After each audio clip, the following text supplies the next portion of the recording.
It may be day 3, but in my mind, it's only been barely a day. Welcome, folks. Today we're going to be doing day 1 decks for the first Legion set. And in terms of the decks that I've actually been playing, this is potentially the most I've been testing these lists and making sure that they're good.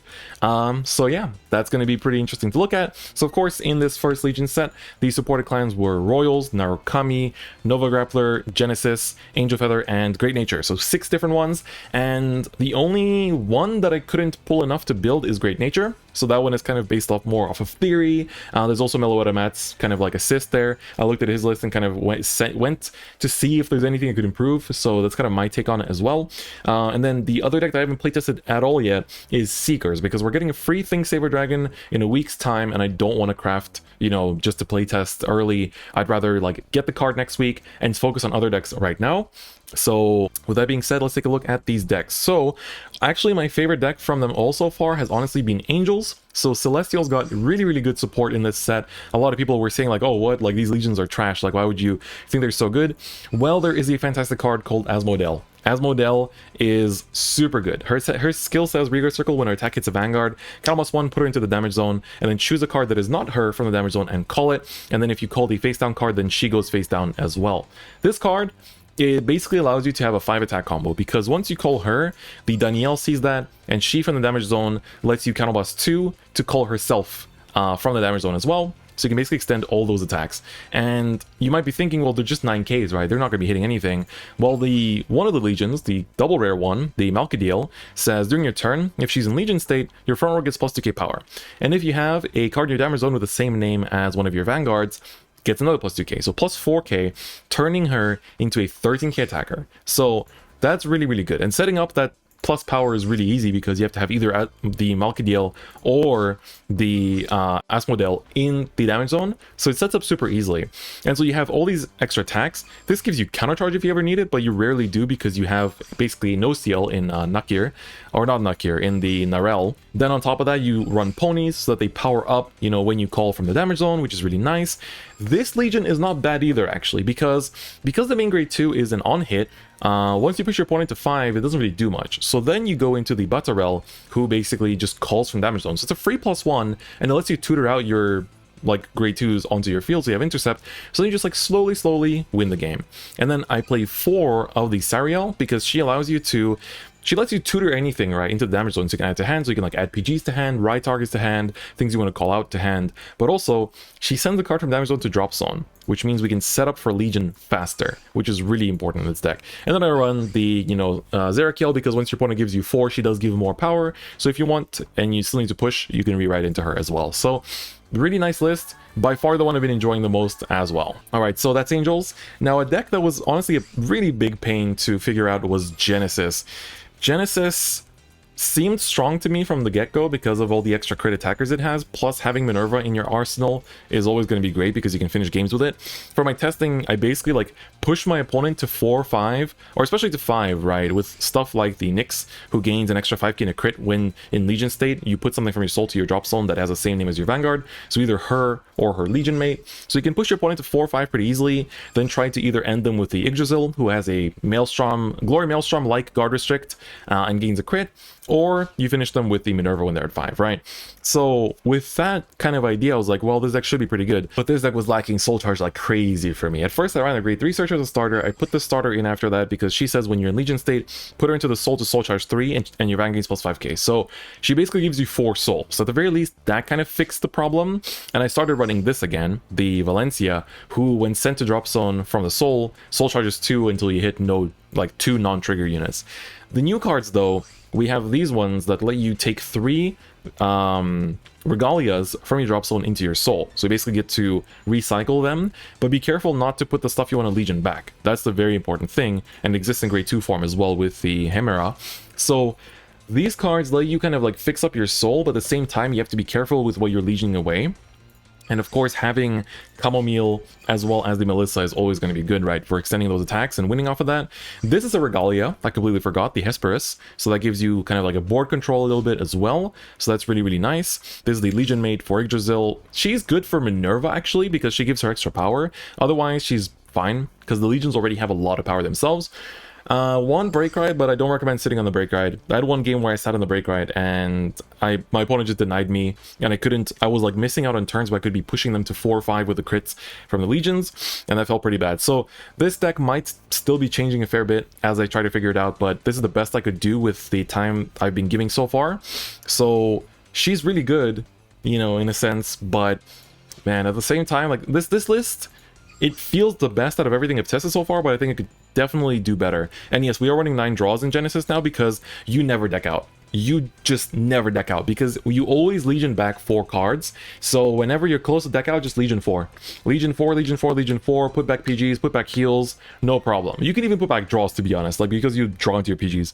So it's just fine now, right? You rarely ever deck out in the game now because you're always kind of like just, you know, legioning back stuff. So Seekers is the one deck I haven't tested at all, and the logic here is that Wingle's a good legion because it searches you an intercept that pops opponent's intercepts. Thinksaver is a great finishing card. You have 2 ways to finish games with Thinksaver. You can do double legion, where you like attack with Thinksaver, use a skill to re-ride from deck, legion up, then attack again, and then Counter Blast 2 again, Soul Blast 3 again, discard 2 again to just like have 3 Vanguard swings in a turn.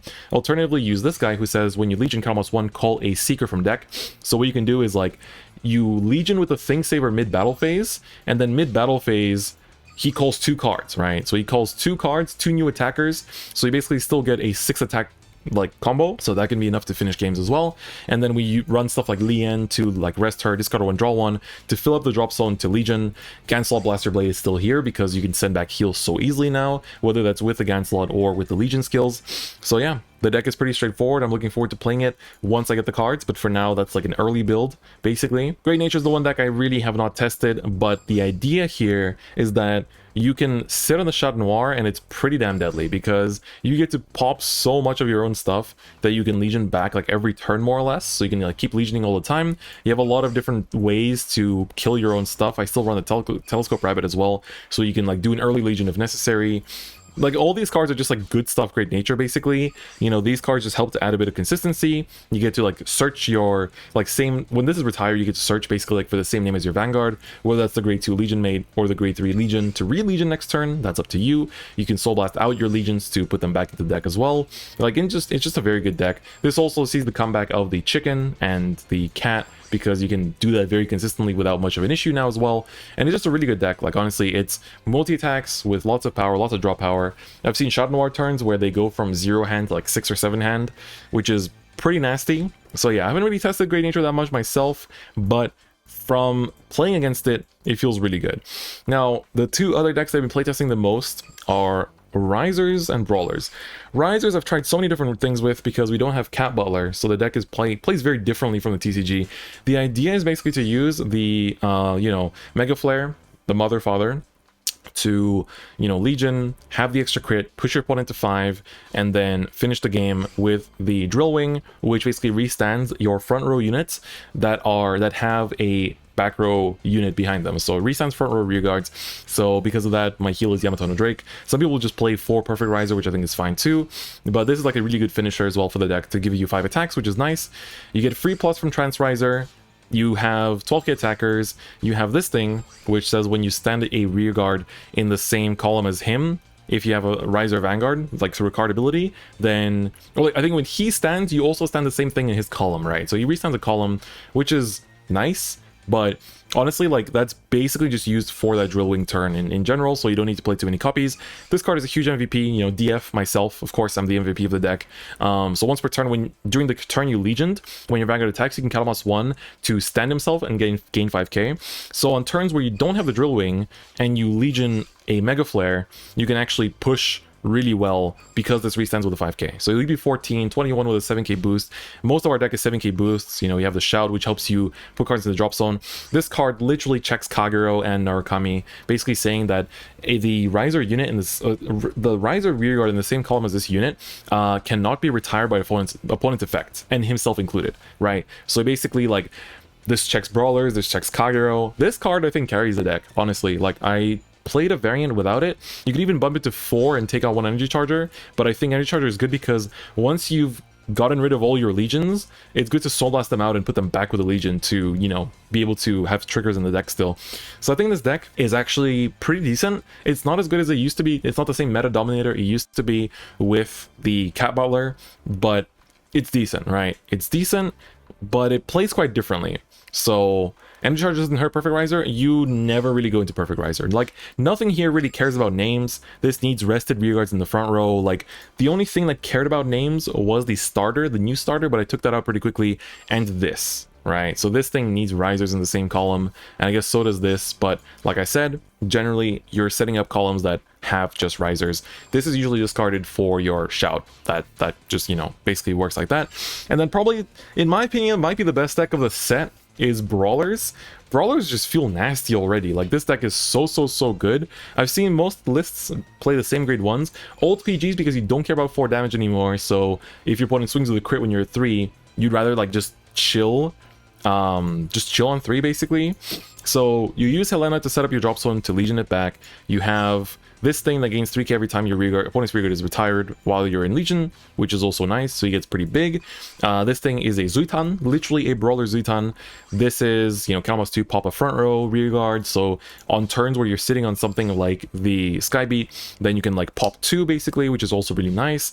You know, the Big Bang Knuckle is really nice because it's like a front row attack, it's for a million, and then on top of that, when the front rows are hit, this guy says that he pops the back rows of those front rows. So using the starter and the Big Bang Knuckle together, you pop 4 cards, which is huge, right? So things like, you know, things like this become really swole. This thing also gains 3k every time your Vanguard's attack hits something, and, you know, hitting the rear guards counts as well, so it gets really big. And just overall, this deck feels really good. 3 Rising Phoenix because we fill up soul really easily because we have a Zuitan, so you can always get extra cards out of it. 2 of this is just on place if your opponent has 1 or less front or rear guards, discard 1, draw 1. So like, you're just turboing into drop zone. This is like a 1 of you run. When it's attacked to Vanguard, you countercharge 1, which is pretty important because of course the Big Bang Knuckle +2, you know, the Sky Beat rather, doesn't actually like counterblast, so it's a really good finishing one because, you know, if you need to just like legion up, pop something when you don't have any counterblast, this can win you games. And then finally, my heal is the Shotgun Blow. This one is like, when you legion +2, randomly pop 2 of your opponent's rear guards, prioritizing back row, and then if you have more units than your opponent, you get +1 crit. Keep in mind that your Vanguard, when you legion, counts as 2 units, so make sure you add that into your calculations.